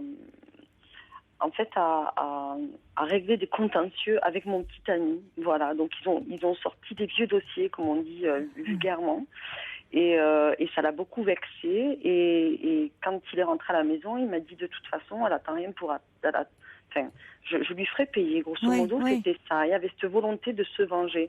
Donc je pense qu'il est allé voir mon frère, qui lui a dit... il lui a dit certaines choses qui étaient privées. Et mon frère, avec tout ça, il avait plusieurs chansons, plusieurs sons de cloche. Et je pense que le soir de l'an, il a dû avoir une espèce de ras-le-bol. Il s'est dit, vous êtes là tous les deux. Et il l'a vraiment fait. Il a dit, bon, et si on se parlait? Et ils avaient un peu bu? Non, ils n'avaient même pas bu, oui. Non, on dînait. Oui, mais alors moi, je vois pas pourquoi vous en faites les frais. C'est-à-dire qu'après tout, qu'ils veuillent régler des comptes, des vieux dossiers, comme vous dites, avec cette jeune femme, avec votre frère, ok? Pourquoi iront avec vous? Bah justement, en fait, alors du coup, là, mon imaginaire a fonctionné sans arrêt, vous vous en doutez, toute la semaine. Et je me suis dit que si la chérie de mon frère et mon petit ami, bon, c'est vrai qu'ils étaient très amis, s'ils ont chacun des petits secrets comme ça, serrés, est-ce que après ça, mon petit ami, je serais pas amenée à découvrir, bon, alors je vais être très claire, hein, mon petit ami, c'est pas un enfant de cœur sur le plan sentimental. Il n'est pas connu pour sa fidélité. C'est pas quelqu'un qui... Oui. Hein, c'est un séducteur. Il aime les femmes. Je sais qu'il m'a trompé plusieurs fois. Je le sais parce que je l'ai découvert, en fait. Donc, lui, évidemment, n'a eu de cesse que de me faire croire que c'était pas le cas. Est-ce que si... Ils n'auraient pas eu une histoire ensemble? Eh oui. Voilà. C'est possible. Je reçois un message de Pierre qui dit est-ce qu'il n'aurait pas peur de votre frère aussi, finalement? Parce qu'il a peut-être lu... Tout est possible. Parce qu'il s'adore vraiment. Ah, il s'adore, mais enfin, ça a viré, là. Hein. Ouais, mais parce que mon frère avait envie de mettre les choses au clair. Oui, mais enfin bon, c'est bien, hein, dans ce type d'amitié, à un moment, il y a une histoire, il s'adore jusqu'à ce qu'il y ait une femme au milieu, et puis c'est le meilleur moyen pour que deux hommes, après, en viennent à se détester. Hein. Ouais. Vous savez, bon, voilà. Alors, en plus, là, il y en a une, vous en mettez deux, et puis voilà, bon, c'est les meilleurs copains du monde, et puis jusqu'à ce que, voilà, vous mettez vraiment une femme au milieu, et ça va plus du tout. Ouais, c'est vrai, vrai, c'est juste. Bon, écoutez, qu'est-ce que vous pouvez faire, hein? C'est quand même, c'est assez. Je trouve pas ça délicat, hein, la façon. Moi, je vais vous dire ce que je pense, mais la façon, je veux même vous dire ce que j'en pense. Je trouve ça assez blessant vis-à-vis de vous. Parce que finalement, le cœur du problème, vous le dites, de quoi on parle, de qui on parle depuis le début, c'est votre frère, votre petite amie et cette fille. C'est vrai. Et vous dans l'histoire? Non mais mince quand même. Ouais. Vous avez eu une histoire pendant 3 ans avec lui. Exactement. C'est ce que j'ai ressenti d'ailleurs le soir où je les ai entendus parler, le soir du jour de l'an. Je me suis dit mais c'est pas possible. Alors qui règle ces vieux dossiers, hein. Non mais enfin, écoutez, s'il a que ça à faire, enfin, vous voyez, qui reste avec son passif là, hein, son bilan. Enfin, vous, on est justement, c'était le 31, il avait le nez dans ces vieux dossiers là. Vous avez besoin de neuf là. Hein. Complètement. Et voilà la question que je me disais, Caroline, et c'est pour ça que j'avais envie de vous entendre. C'est est-ce que cette fuite-là, je dois l'interpréter et me dire que peut-être qu'il n'a pas envie de communiquer sur certains sujets, quoi. Et je dois le respecter, ou alors est-ce que je dois continuer à essayer de l'appeler et de lui demander des explications que peut-être je n'aurai pas, et rester dans cette énergie-là qui me fatigue déjà. Mais je comprends que ça vous fatigue, parce que d'une certaine façon, on voit bien. J'ai essayé de comprendre avec vous, hein, parce que, mais ce qui est forcément douloureux pour vous, c'est que ça se joue, les enjeux sont en dehors de vous. C'est une histoire entre mecs, je vais utiliser ces termes-là, hein, entre petits coqs là, rivalité, alors c'est bon, je caricature un peu, mais il y a un peu de la rivalité là autour de, alors avec peut-être une femme autour, tiens, oui, ta copine, je l'ai peut-être eue à un moment donné, voilà, mais ça va, voyez, c'est ce que je veux dire, comme vous dites, là on a ressorti les vieux dossiers le soir du 31, écoutez, et vous avez vécu une histoire pendant 3 ans avec cet homme, et finalement, vous recevez un texto, à compter d'aujourd'hui, je suis mort. Écoutez, laissez-le. Ouais, je crois aussi. Alors, ça veut pas dire que peut-être il va se calmer, qu'il va réfléchir et il va peut-être revenir et vous dire, il se rend compte que il a peut-être fait une erreur et qu'il sera toujours temps de voir avec lui une fois que les choses se seront un petit peu calmées. Hein. Mais pour le moment, non, avoir des explications, je crois que c'est trop confus parce que c'est pas votre histoire. C'est pas votre relation à vous. C'est pas lié à vous. Tout à fait. tout à fait. Je sais pas lié à moi et en même temps, je me sens punie comme une petite fille. Oui, on m'a complètement infantilisée. C'est injuste. Et c'est ce que dit Prune. Tous ces ragots sont nocifs et il faut vous protéger. Et c'est vrai qu'à la limite, c'est même pas auprès de votre frère. Vous voyez, ça sert à rien maintenant dire bon, moi, tes histoires, vos histoires, je veux plus en entendre parler. Moi, ça m'a fait souffrir. Ça me fait souffrir. Finalement, c'est moi qui paie l'addition, on me présente l'addition pour une histoire qui n'est pas la mienne.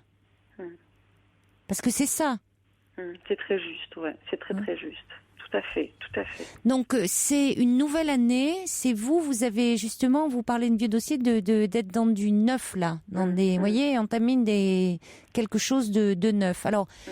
Il peut revenir vers vous, il peut prendre conscience il s'est laissé emporter, il y a peut-être eu quelque chose au nom de cette amitié, il voulait régler des choses et revenir vers vous en disant que vous avez fait les frais de quelque chose qui, au final, ne vous concernait pas. Et à ce moment-là, vous pourrez peut-être reprendre quelque chose. Mais pour le moment, c'est pas à vous d'aller vers lui, de demander des explications, de relancer. Je suis désolée, c'est lui qui à un moment choisi de s'éloigner, de dire, et de façon pas élégante et pas délicate. C'est clair. Oui, c'est ce que dit Violaine d'ailleurs, et la confiance. C'est à lui de revenir et de s'expliquer, sinon bon vent.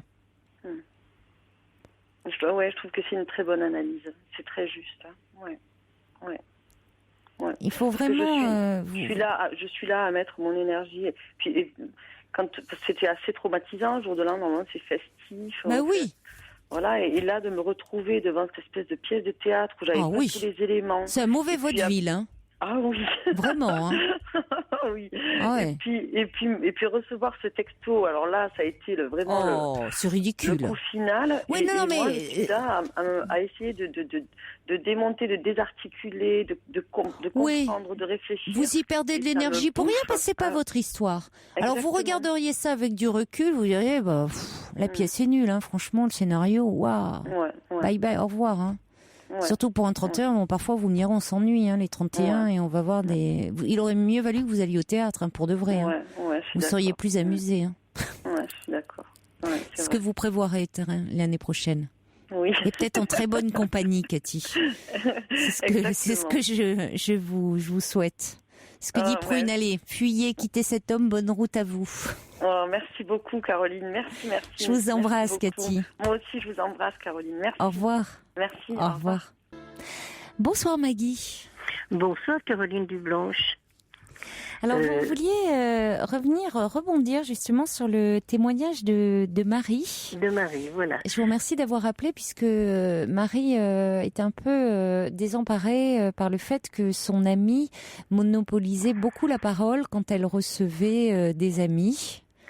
Alors, moi, c'est pas mon ami, c'est un couple de relations que j'ai connu par mon ami et dont le mari est extrêmement désobligeant envers son épouse et même envers les gens, même envers moi, même envers d'autres personnes. Il n'y a que lui qui a mieux fait. Il a toujours la parole en soirée. Et dans un restaurant où nous étions, mon ami nous avait invités pour faire un peu plus connaissance, très fort dans le restaurant, il me dit « Oh mais tu sais Maggie, moi je suis bien née. J'avais une nurse, j'avais ci, j'avais là, j'avais une bonne pour m'habiller, j'avais quelqu'un d'autre pour m'emmener à l'école. » Et je dis, en plus, tu avais un chauffeur? Et il me dit, oui, bien sûr. Eh bien, je dis, tu sais, moi, je suis qu'une nièce de cardinal, je suis pas grand-chose. Mais tout le temps, dans chaque réunion que nous avons, systématiquement, c'est ça. Et du coup, son épouse, que je côtoie peut-être un petit peu plus facilement en dehors de lui, elle est tout le temps très énervée, elle en pleure parfois, elle est très excitée. Elle me dit, mais qu'est-ce que tu veux que je fasse? Je dis, moi, à ta place, tu sais, je suis beaucoup plus carré que ça, j'ai une formation militaire, c'est peut-être ça. Moi, je dis, je le laisserai tomber. Et puis, elle me dit, mais je peux pas, moi, j'ai jamais travaillé, je veux pas avoir de retraite, je veux rien avoir. Mais elle en est à ce point-là, pour essayer d'avoir la paix, parce que c'est vraiment quelque chose, mais c'est, comment dire, moi je ne supporterais pas. Et quand j'ai entendu Marie parler comme ça, j'ai pensé à ça. J'ai dit, mon Dieu, mais c'est pas possible. Marie ne disait pas qu'il était désagréable avec les personnes présentes. Enfin, elle disait que par moments il avait été un petit peu désobligeant avec elle, mais que elle lui en avait fait part et qu'il l'avait arrêté, mais qu'il n'était pas désobligeant avec ses amis. C'est pas tout à fait le même cas de figure. C'est pas vraiment des amis, ce sont des relations. Mais avec son épouse, par exemple, il cloue le bec à table. Mais tu sais pas ce que tu dis. Oui, ça arrive, ça. C'est très pénible d'ailleurs. On continue. On continue. Il y a des couples comme ça qui profitent du fait d'avoir justement un public pour humilier l'autre. Et j'avoue que dans ce restaurant, moi j'avais honte. Ils n'osent pas le faire quand ils sont en tête à tête, parce que l'autre pourrait répondre. Mais celui qui est humilié en public par correction pour ne pas mettre mal à l'aise les autres personnes ne va pas répondre. C'est celui qui a cette attitude-là, sait que l'autre ne va pas répondre pour ne pas mettre mal à l'aise, donc il en profite. C'est terrible. C'est terrible parce que l'entourage, ceux qui sont présents, tout le monde est très mal à l'aise. Évidemment, la personne qui est humiliée, mais aussi ceux qui assistent à ça. Ah oui. Alors moi, ce que j'ai fait, là, je dois réunir des gens parce que c'est nos 2 anniversaires avec mon ami bientôt. Je veux réunir un groupe de gens. Des relations, parce que les amis, maintenant, il n'y a que mes amis militaires, les autres, les autres... Il y a que vous vous réunissez entre militaires. Non, mais là, pas pour ça, pas pour mon anniversaire, parce que les uns sont à Mogadiscio, les autres sont un peu partout. Oui. Donc là, pour l'anniversaire, c'est que les relations qui sont en relation avec ce couple-là, justement. Oui. Mais je n'invite pas le couple. Parce qu'il va nous bloquer toute la soirée, et puis ça va faire de la zizanie, et ça risque de prendre des crises de bec, parce qu'il y a déjà eu des problèmes. Alors, je dis, moi je veux pas de ça chez moi. Quand on est à la campagne, chez les uns ou les autres, où il y a de la place pour aller dans les prés et dans les bois, où on n'est pas tous ensemble, ça va. Mais là, chez moi, entre 4 murs, ça va faire... j'évite. Voilà, c'est terrible. Mais c'est terrible, non, mais c'est vrai que c'est des personnes, du coup, qu'on peut avoir du mal à inviter parce que ça peut créer une mauvaise ambiance. Ah oui, très franchement. Je pense à cette pauvre Marie, je me suis dit, mon Dieu, elle a vraiment du courage, parce que je vois la petite jeune femme dont je vous parle, là, ils ont 2 enfants qui sont mariés, installés et tout. Elle est dans un état, elle est toujours très énervée, très excitée. Elle essaye de rendre service à tout le monde parce que pour se faire des amis. Parce qu'elle se rend bien compte qu'avec son mari, c'est difficile. Elle s'en rend compte que son mari lui complique un peu la vie au point de vue relation. En plus, mais c'était pas quand même, je vous interromps, c'était pas tout à fait le même cas. Non, parce que il était pas antipathique dans ce que j'entendais chez Marie. Alors il y a Anne qui envoie un mail en disant il ne changera pas, plus vous lui ferez remarquer, plus ça renforcera sa paranoïa, car cela cache un profond manque de confiance en soi. Attention, le manque de confiance en soi, c'est pas de la paranoïa. Hein. Non, son extrémisme vous insupportera. J'en ai fait les frais pendant 10 ans, insupportable. J'ai lâché l'affaire. Attention, à pas utiliser n'importe quel mot. La paranoïa, c'est vraiment une vraie pathologie. Et si toutes les personnes qui manquaient de confiance en elle étaient paranoïaques, waouh, la vie sur Terre serait insupportable. Brigitte dit, est-ce qu'on n'a pas tous connu des gens qui monopolisent la parole dans une soirée, mais qui sont charmants par ailleurs?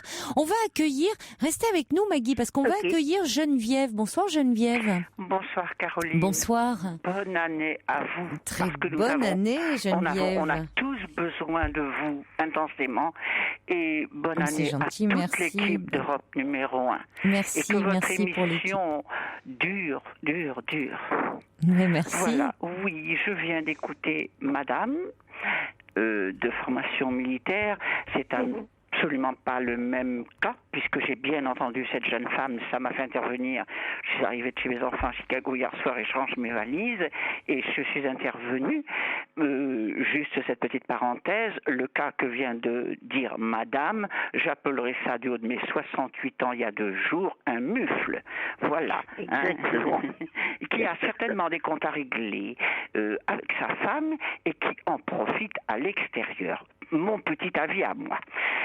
Tant qu'à Marie, je suis personnellement, j'ai toujours été une grande bavarde qui se soigne avec l'âge et toutes les choses de la vie. À l'église, on me mettait à 10 ans dans la nef centrale, la faisait par papa le soir, à l'école, les heures de colle. Mais j'étais toute seule à la maison. Papa et maman m'ont vu très tard, maman avait 46 ans, et à la maison, j'avais pas de frères et sœurs pour causer. Je reviens vienne chez ma fille à Chicago, un petit garçon de 11 ans, une petite fille de 6 ans, n'arrête pas d'hurler, de jouer et tout. La fille dit, maman, faut qu'il s'exprime. À l'école, moyenne de 20 sur 20. Sans commentaire. Moi, je suis intervenue parce que je pourrais dire que depuis cette enfance, tout ce que vous dites, très souvent, il faut chercher dans l'enfance, j'ai été seule. Mes sœurs étaient mariées, parties, j'ai pleuré bien des fois parce que les grandes sœurs n'étaient plus là. Et ce n'est pas de l'orgueil, c'est pas un besoin de reconnaissance intelligente et tout, mais de causer, on dirait, enfin, moi je peux l'exprimer comme ça, on a besoin, excusez-moi mon expression, d'une respiration supplémentaire. C'est comme si on se soulageait. C'est comme si on avait un poids sur la poitrine et de causer, mais je n'ai jamais humilié ni mon mari mort, ni un monsieur avec qui j'ai vécu aussi presque 10 ans, ni l'ami que j'ai actuel. Jamais, je ne me le permettrai pas. J'aurais honte de moi. Mais on ne se soulage pas nerveusement, mais vous avez raison de dire que nous sommes des êtres, comme l'ami de Marie, anxieux et tout. Il y a des choses qui partent de l'enfance, et je disais tout à l'heure à votre assistante qu'il fallait, mais on l'apprend plus tard, Caroline, il faut savoir écouter l'autre, le faire causer, le faire venir à soi, lui poser des questions sur son enfance, sur ceci, sur ça, tout simplement dans l'intimité, en mangeant et tout. Et je me suis surprise depuis 4 ans et demi que j'ai donc un nouvel ami, à m'apprendre à écouter. Je ne le considère pas comme mon enfant et j'y ai gagné de la sérénité. Mais on ne change pas, on est des gens bavards ou dissertent, c'est très difficile de nous changer. Mais c'est vrai que si on n'a pas énormément à causer dans notre vie de tous les jours, on s'exprime plus facilement. Bon, moi, dans l'avion, j'avais 10 heures de vol et tout. Mais d'un autre côté, lorsque je cause, surtout de mes enfants, surtout, c'est ma plus grande joie, j'amène les autres personnes, que ce soit là ou en Turquie où je vais pas mal et tout, à causer, et je reçois toujours des moments magnifiques parce que je suis tellement spontanée, je suis tellement sincère, aussi bien pour complimenter une commerçante ou un enfant ou votre jardin ou des fleurs, c'est ma façon à moi. Mais j'avoue que je suis bavarde, mais j'avoue que si nous n'écoutons pas l'autre, si Marie devrait, si elle aime vraiment son ami, elle devrait lui causer, se poser, prendre le temps, et cet homme, plus il va se confier à elle, si elle l'aime vraiment, ils ont des bons moments ensemble, plus il va se sentir apaisé, plus il va se sentir confiant, et elle le supportera mieux. Parce qu'à mon avis, c'est une raison, ce n'est pas une raison majeure de se fâcher avec lui. Oui, ça serait Absolument dommage. Ça serait dommage, je suis d'accord avec vous.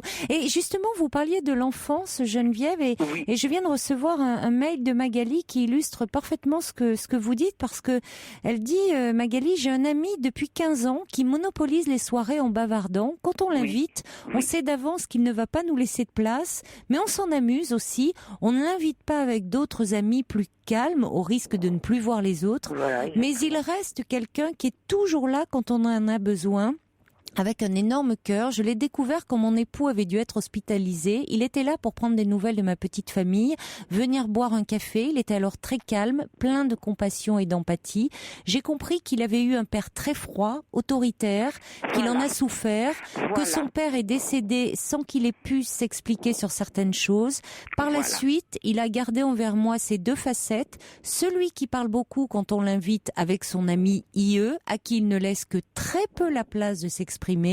Et il est aussi celui qui passe boire un café, seul, parler plus posément et ouvertement de lui. Je pense que même s'il a une très bonne relation avec son ami, il ne lui montre pas totalement sa perception des choses de la vie, non par pudeur, mais plutôt parce qu'il est le mal, entre guillemets, dit Magali. Pour lui, une soirée doit se passer dans un certain dynamisme. C'est intéressant, cette perception. Non, c'est pas mon cas, mais c'est vrai que j'en causais l'autre jour à un monsieur. Oui, mais ça rejoint... Mon papa ne m'embrassait que le jour de la bonne année. J'avais peur de lui parce qu'il mettait le poing sur la table, il faisait courir, je me comprends, assagir tout le monde. Mais justement, comme j'étais la dernière de 6, je me suis retrouvée toute seule à l'âge de 11 ans, et avec papa et maman, malgré un grand jardin et tout, j'avais pas de frères et sœurs pour causer, j'étais toute seule. Et ce besoin, évidemment, par une maman qui écrivait, qui chantait beaucoup, il y a peut-être aussi des racines, mais nous apprenons, les bavards qui sommes saints d'esprit, qui n'humilions jamais les autres, nous apprenons à laisser la place aux autres, parce qu'on a tellement à recevoir aussi des autres. Et je pense que Marie, qui ne disait absolument pas de mal de son amie, non. Ou quand elle va revenir avec lui, ils vont se retrouver et tout, il faut qu'elle le comprenne, c'est beaucoup moins honteux qu'un alcoolique ou qu'un menteur. Moi qui connais dans ma famille des menteurs. Mais c'est pas honteux non plus, hein. On va pas dire que quelqu'un qui s'alcoolise c'est honteux, parce que c'est quelqu'un qui souffre aussi. Hein. Il faut quand même dire ça. On va écouter, Geneviève, justement, vous dites qu'il est important d'écouter les autres. Je vous propose qu'on les écoute, parce que ça suscite beaucoup de réactions, le témoignage de Marie, et je vous propose qu'on accueille merci beaucoup en tout cas pour ce que vous avez dit, parce que vous nous permettez de comprendre aussi ce qui est en jeu et vous l'avez dit très joliment. On accueille Jean-François. Bonsoir. Merci. Bonsoir, oui, Jean-François. Bonsoir. Allô? Alors oui, bonsoir. Vous connaissez quelqu'un? Bonsoir. Vous connaissez quelqu'un un peu comme le compagnon de Marie? Tout à fait, oui, exactement. Donc, lorsque Marie a appelé, que j'ai écouté donc son témoignage, j'ai tout de suite reconnu la personne que je connais. Et en fait, donc, elle le décrit vraiment. Enfin, elle décrit son ami très bien. Et du coup, moi, j'ai reconnu donc la personne que je connais. Donc moi franchement je suis pas très optimiste pour la relation qu'elle veut avoir avec cette personne, parce que moi en fait donc comme je vous ai dit, c'est un ami que je connais depuis de nombreuses années. Et en fait c'est vrai qu'il va de conquête en conquête, il rencontre beaucoup de personnes, et à chaque fois ça se passe de la même manière, hein. À chaque fois c'est pas une femme, c'est pas deux femmes, c'est pas trois femmes. À chaque fois, comme je vous ai dit, ça se passe vraiment de la même manière que Marie le décrit, hein. C'est hallucinant, hein. C'est vraiment. Mais elle le décrit pas comme un homme infidèle, hein, Marie? Non, c'est pas ça. Il est fidèle lorsqu'il rencontre quelqu'un. Il est fidèle, hein. Oui. Il n'y a pas de souci. Il va pas voir ailleurs. C'est pas un infidèle, pas du tout. Oui. Mais je vous dis. Moi, la personne que je connais, oui. Elle a rencontré beaucoup de personnes, et à chaque histoire, ça s'est passé exactement il s'est passé exactement la même chose. Marie, elle a été vraiment très très claire, très précise. Je ne vais pas revenir sur ce qu'elle a dit, mais je pense que elle, si elle, c'est une personne peut-être qui ne changera pas. Parce que je l'ai connu c'est un membre de ma famille, hein. Donc je le connais depuis toujours, mais depuis que je me mêle un petit peu de sa vie, ça se passe toujours de la même manière avec les femmes, et malheureusement ça finit par casser parce que son caractère... Pour cette raison-là, vous pensez? Ah oui, parce que finalement, lui, vous avez conseillé donc à Marie de parler avec lui, d'essayer d'établir le dialogue. C'est vrai, il a eu des personnes très très patientes qui l'ont aimé vraiment.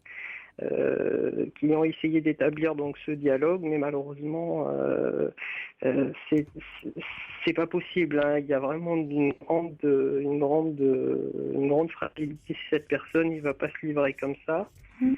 Et donc je pense que bon, elle peut toujours essayer de le garder, de le maintenir si elle l'aime vraiment, mais je suis très peu optimiste. Vous n'êtes pas optimiste, vous? Ah non, pas du tout. Bon. Pas du tout. Donc, si elle veut pas vraiment souffrir, faut pas trop qu'elle s'attache, faut qu'elle voie.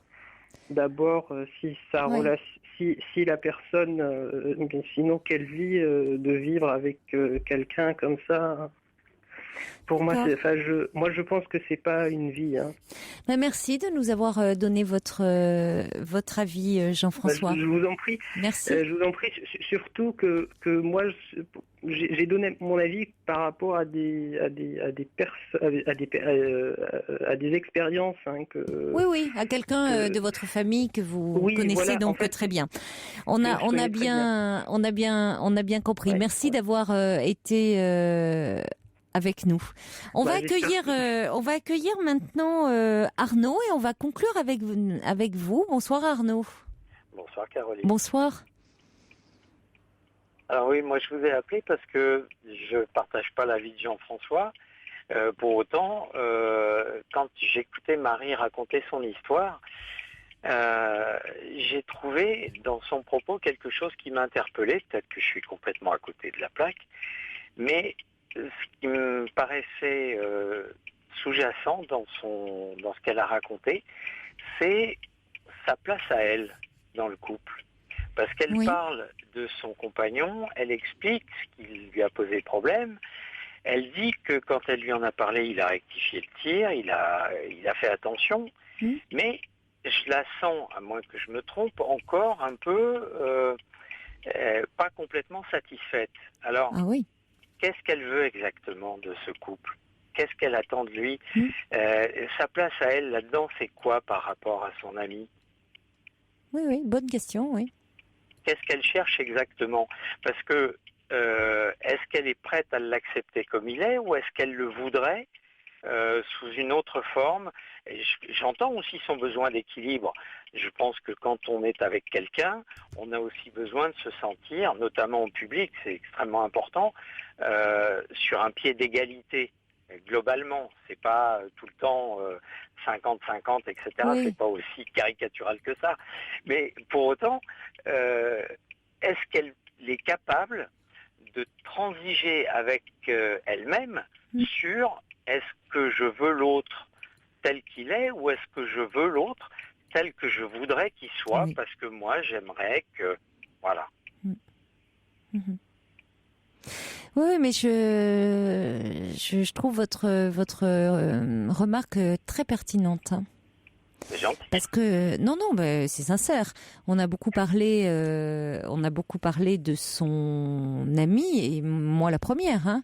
Et c'est vrai que pour le coup, c'est vrai que je n'ai pas suffisamment parlé de Marie dans l'histoire, de la façon dont elle se positionnait dans cette relation. Et c'est vrai qu'on avait l'impression qu'elle n'arrivait pas à s'affirmer. Ce qu'elle arrivait à faire lorsqu'ils étaient deux et qu'elle ne pouvait plus faire dès qu'ils étaient à plusieurs. Voilà. Elle a peut-être un problème, une difficulté, c'est pas un problème. Oui, sachant que si c'est un problème, elle a probablement la solution, mais peut-être elle a une difficulté d'estime d'elle-même, tout comme je peux imaginer peut-être, et là encore j'y vais sur des œufs, que son compagnon a un besoin de reconnaissance qui se manifeste d'autant plus quand il est en public que il a effectivement un public et qu'à ce moment-là, il est heureux d'être reconnu. Peut-être que c'est quelqu'un qui a manqué de cette reconnaissance.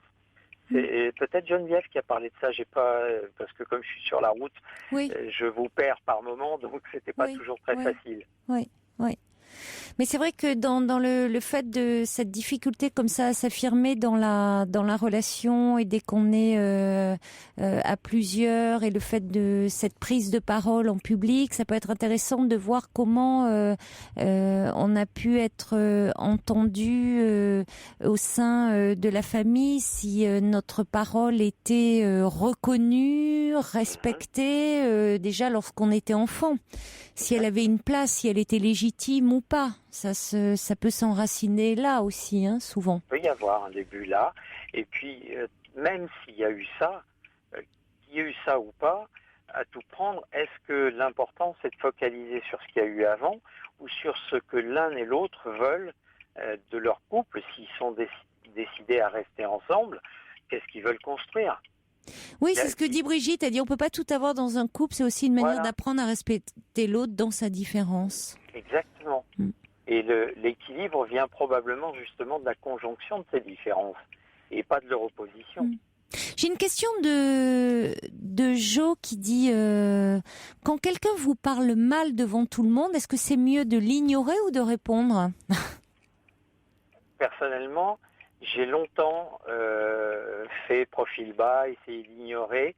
Je pense que c'est pas utile parce que on en sort mal. Enfin, là, je vais parler que pour moi, avec l'expérience que j'ai, qui est relativement restreinte. Je n'en sortais pas en bon état. Oui, c'est parce ça. que Oui. je ne m'étais pas respecté. Et du coup, si je me respecte pas moi, qu'est-ce qui permettra à l'autre de me respecter si moi, j'ai pas fait en sorte de poser la limite là, en choisissant les mots, en disant peut-être que les termes que tu viens d'employer ne sont pas ceux qui me conviendraient. Je ne suis pas d'accord avec ce que tu viens de dire, tout en restant un peu distancié si possible.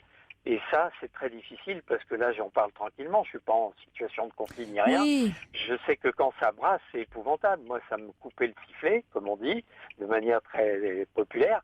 Mais j'étais incapable de réagir. Aujourd'hui, j'y arrive un petit peu plus en ne parlant que de moi et en disant je préférerais que tu formules ça autrement. Personnellement, ce sont des termes qui ne me conviennent pas. Moi, je vous rejoins. Je pense qu'il est important de répondre aussi. J'aurais eu tendance, comme vous, à dire il faut ignorer. Et puis, en même temps, ça atteint, ça affecte, ça fait du mal. Alors, on veut prendre sur soi, mais au fond, ça nous blesse. Donc, il faut pouvoir répondre. Mais parfois, on se dit ah oui, mais je vais répondre, mais ça va encore plus me démonter parce que la colère va submerger ou l'émotion ou la tristesse ou le chagrin, donc ils vont être trop contents de voir que ça m'atteint et voilà, donc je vais leur faire plaisir. Donc, mais il faut pouvoir trouver la bonne distance, c'est-à-dire pouvoir le formuler, prendre un peu de distance, prendre un peu comme ça suffisamment et leur répondre de façon parfois un peu cinglante d'ailleurs ou par l'ironie, mais répondre quoi qu'il en soit. Voilà, ne pas se laisser. Quoi qu'il en soit, pouvoir répondre. Quand on le peut, quand on le peut. C'est pas toujours simple. Oui, quand on le peut, c'est pas toujours simple. Ne pas se contraindre pour pas se mettre dans une situation pire. Oui. Et pour autant, j'ai une amie qui a une formule par rapport à ça que je trouve extrêmement juste. Elle dit « ce qui ne s'exprime pas s'imprime ». Donc on le garde à l'intérieur. Et quand on le garde à l'intérieur, c'est pas bon. Je suis d'accord avec vous, ce que vous venez de dire. Ah oui, non, on se fait du mal. On se fait du mal à soi. Donc après tout, il vaut mieux renvoyer. Merci beaucoup Arnaud pour ces réflexions très pertinentes. Merci à Maggie. C'est très gentil. Merci d'y participer. Merci à Maggie, à Geneviève, à Jean-François et à Arnaud. J'espère que Marie vous aura entendu et que ça l'aura un petit peu aidé à avancer comme ça et aider dans son couple. Merci. Au revoir. Et on accueille... avant d'accueillir Daniel, des petits messages qui arrivent. D'abord pour dire entièrement d'accord avec Arnaud, il faut faire reformuler pour ne pas avoir à gérer l'amertume qui blesse après. Et puis quelqu'un qui dit c'est clair, Arnaud a raison, il ne faut pas ignorer quand on est attaqué verbalement, car c'est se rabaisser et c'est très destructeur. Et c'est pas tout qui dit ça. Bonsoir Daniel. Bonsoir Caroline. Bonsoir. Tout d'abord, merci de bien vouloir me laisser vous exprimer mes préoccupations. Je suis là pour ça, Daniel. Donc voilà. Donc ces préoccupations concernent ma fille. Oui. Ma fille a rencontré il n'y a pas tout à fait un an un jeune homme 8 ans plus âgé qu'elle. Elle a 30 ans, il en a 38. Lorsqu'elle l'a rencontré, ce jeune homme était libre, ni marié, sans enfant, etc. Et il a fait regagner le domicile de sa maman après une rupture sentimentale, etc. Donc le profil de ce jeune homme et de ma fille semblait tout à fait correspondre. De toute façon, c'est ce qu'elle me disait. C'est un jeune homme charmant, avec de l'éducation. En fait, c'était ce que ma fille recherche encore de toute façon. Mais voilà, au fur et à mesure que cette relation s'installe, il y a un gros problème qui émerge. c'est une relation fusionnelle avec la maman de ce jeune homme qui a du mal à voir s'installer cette relation dans le durable, je vais dire, et qui essaie qui lui fait, je pense, un chantage dans la maladie, dans la dépendance, etc. Oui. Donc, ce qui fait que elle crée des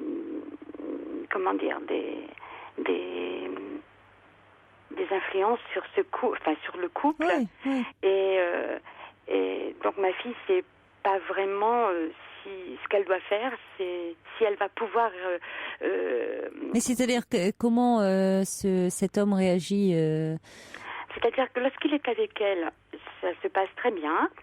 Mais depuis, bien sûr, il a fait, il l'a présenté à sa maman, etc. Et lorsqu'ils sont ensemble, c'est une relation à 3. Oui, parce qu'il est sous influence de sa mère. Il doit se partager à l'une et l'autre. Oui. Oui, la femme de sa vie, c'est sa mère. Voilà. Oui. Il vit chez elle. D'ailleurs, suite à une rupture amoureuse, il est revenu vivre chez sa mère. Voilà. Oui. Donc, il ne peut pas vraiment faire de la place pour le moment à une femme dans sa vie. Tant qu'il n'est pas... Alors, en fait, il parle mariage. Tant qu'il n'est pas délié de sa mère. Oui. Et donc, il avance quand même des projets. Mais il se confie beaucoup à sa mère, j'imagine. Exactement. Ah, alors, maintenant, ce qui paraît, d'après ce que me confie ma fille, c'est qu'en fait, quand il y a des décisions à prendre, ils en discutent d'abord à 2. Oui. Et puis après, ils ramènent un petit peu le solde du débat. Donc, voilà. Donc, il ramène, pardon, j'ai pas compris. Je veux dire, une fois qu'il en a discuté avec sa maman, eh bien, en fait, les choses ont été bien pensées. Et puis, en fait, il commence à affirmer, et puis plutôt qu'à discuter ensemble, ma fille, lui et ma fille, eh bien, en fait, il vient plutôt, il ramène un peu ce qui en est débattu avec sa maman. Oui. Mais ils ne sont pas à 2, ils ne sont pas à 2, ils sont à 3 dans cette relation. Voilà, ils sont à 3. Et votre fille n'est pas avec un homme, elle est avec un petit garçon. Voilà. Un petit garçon qui, le premier cet homme à 38 ans, à l'idée que sa maman allait un jour mourir. Voilà. Cet homme a 38 ans, mais il a le comportement d'un petit garçon qui d'ailleurs est terrorisé à l'idée que sa mère meure. Et terrorisé à cette idée, terrorisé qu'elle est fâchée, terrorisé quand elle dit qu'elle va être malade le lendemain. Oui. Alors comment voulez-vous qu'il puisse construire un couple, qu'il puisse avoir des enfants? Il est un enfant. Justement. Alors, c'est tout à fait il faut qu'il se fasse aider, cet homme. Je ne voulais pas cette relation. Encore une fois, c'est un garçon charmant, un homme charmant. Mais certainement. Mais les enfants sont charmants et très attachants. On a envie de les protéger. Et je comprends que votre fille le trouve charmant et très attachant. Bien sûr. Mais simplement, quel avenir elle se réserve? Il faut quand même... elle pourra pas, de toute façon, une maman, il en a une. Oui. Donc, elle pourra pas être une deuxième maman parce qu'il dans une compétition. Oui, et puis de toute façon, il en a une pour le moment. Donc, et puis sa mère va pas lui laisser va pas lui faire la part belle, parce qu'elle va pas accepter tellement cette belle fille là qui arrive. Oh là là. Donc, il serait important que cet homme se fasse aider pour qu'il puisse un petit peu grandir psychologiquement. C'est possible, ça? Alors, comment amener les choses? Il faudrait que votre fille lui dise un petit peu de se faire aider. J'ai l'impression. Est-ce que vous pensez que c'est vraiment une condition pour pouvoir lui dire que cette relation amoureuse peut durer, quoi? Est-ce que vous pensez qu'il faut vraiment lui... on peut lui en parler, c'est normal de lui en parler. Elle peut lui en parler, oui. Oui, parce que... Dire que pour que donner une chance à leur relation amoureuse, la meilleure façon de donner une chance à leur relation amoureuse, c'est effectivement qu'ils se fassent aider pour qu'il puisse un petit peu grandir, qu'il ait moins peur, justement moins peur de l'avenir, moins peur de la mort de sa mère, moins peur de quand qui puisse être un peu plus sécurisé de façon à pouvoir se construire et construire sa vie d'homme. Oui. Voilà, elle peut le présenter comme ça. Vous voyez, de façon très constructive. Et c'est comme ça aussi qu'ils vont avancer. Ça, vous pouvez le dire à votre fille. C'est vraiment important parce que pour l'avenir qu'elle se réserve avec cet homme. Merci en tout cas de votre appel. Au revoir Daniel. Dit à lundi, à moins que dimanche vous ne soyez devant votre écran de télévision. Vous me verrez alors peut-être sur le divan de Vivement Dimanche en tout début d'émission, interviewé par Michel Drucker à l'occasion de la sortie du film Parlez-moi de vous, où Karine Viard interprète le rôle d'une animatrice radio à qui des gens se confient la nuit. Et oui, ça vous dit peut-être quelque chose. Voilà, d'ici là, passez un excellent week-end. Je vous embrasse très fort. Je vous souhaite une très belle nuit, faite de jolis rêves. Et puis, à dimanche et à lundi.